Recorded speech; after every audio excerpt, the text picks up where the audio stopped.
Bom dia, hello guys, how are you? Como estão? I'm Karolinti from karolinti.com and this is European Portuguese lesson. Today I will show you different meanings and different use of preposition para. Seems interesting? Fiquem comigo!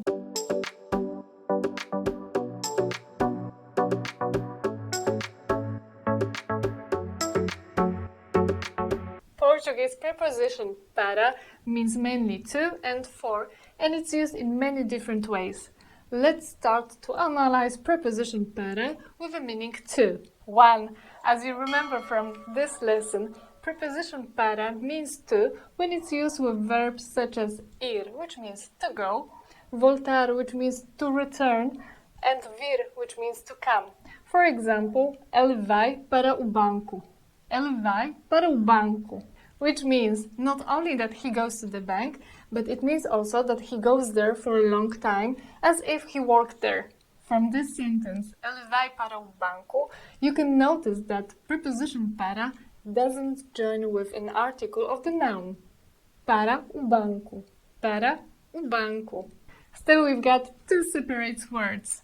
Para o, whereas other prepositions, a and de, join together with an article of the noun. If you want to learn more, if you want to repeat more about Portuguese prepositions, a, de, en, link to those lessons you can find now here and in the description box below. Okay, before we move on to different use of preposition para in the meaning to, we just need to have a break.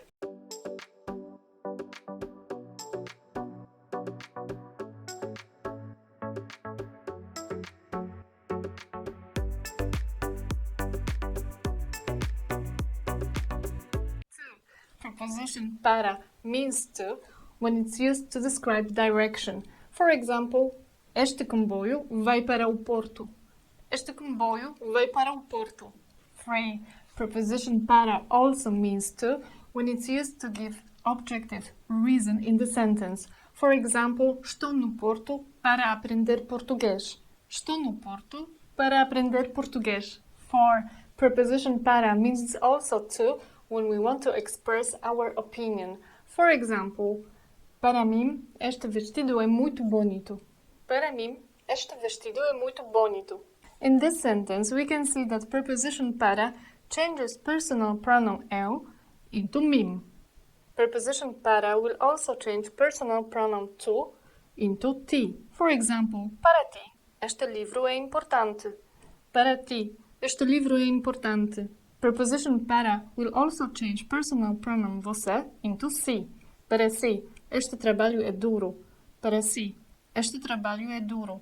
All other personal pronouns don't change if they stand next to preposition para, but this matter we'll analyze in a minute. But now, do you enjoy my lesson? Yes? Okay, so leave your thumbs up, share, and don't forget to support my channel. It means a lot to me. As you know, preposition para means also for. Let's see now use of preposition para in this meaning. 1. Preposition para means for when in the sentence we have time limit to do or to finish something. For example, para quando precisa do seu livro? Para quando precisa do seu livro? 2. And the most important one, preposition para means for in the sentence when something is for somebody. Have I complicated it even more? Let's see these examples. Este presente é para mim. Este presente é para mim. Para mim, here preposition para changed personal pronoun eu into mim. Personal pronoun tu, next to preposition para, changes into ti. Este presente é para ti. Personal pronoun você, next to preposition para, changes into si. Este presente é para si. Personal pronouns ela e ele, next to preposition para, don't change. For example, este presente é para ela. Este presente é para ele. Personal pronoun nós, next to preposition para, doesn't change. Este presente é para nós. Este presente é para nós. Personal pronoun vocês, next to preposition para, stays the same. Este presente é para vocês. Este presente é para vocês. Personal pronouns elas e elas, next to preposition para, don't change. For example, este presente é para elas, Este presente é para elas. To explain it more, let's listen to this short dialogue. É para ti. Para mim? Sim, é para ti. É para ti. Para mim? Sim, é para ti. Que romântico. That's all for today, guys. Thank you for watching to the end of this lesson. Was this lesson helpful for you? Let me know in the comments. Don't forget also to leave your thumbs up, share and subscribe. Take care and I see you soon. Até já!